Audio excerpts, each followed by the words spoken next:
Understanding collision damage in English. Hello everyone, welcome to our English language learning channel. Today, we're going to explore the phrase, collision damage.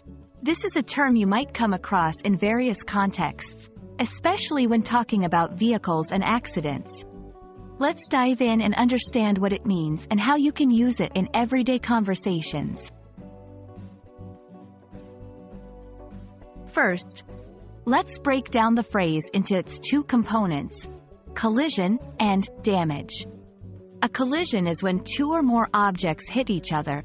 It often implies an accident of some sort. Damage refers to the harm or negative impact caused by an event or action. So, when we combine these words, collision damage refers to the harm or destruction caused by a collision or crash, especially involving vehicles.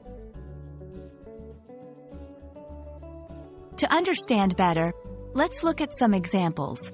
1. After the accident, imagine two cars crash at an intersection.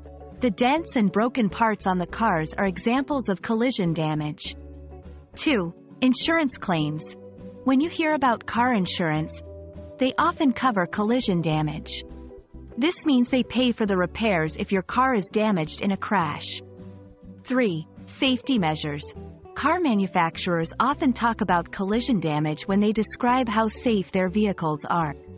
They show how their cars can minimize damage in case of an accident. Now, let's practice using the phrase in sentences. The insurance company assessed the collision damage to my car and agreed to cover the repair costs. During the driving test, the instructor will assess how well you can avoid potential collision damage. After the minor collision, the damage to the vehicles was surprisingly minimal.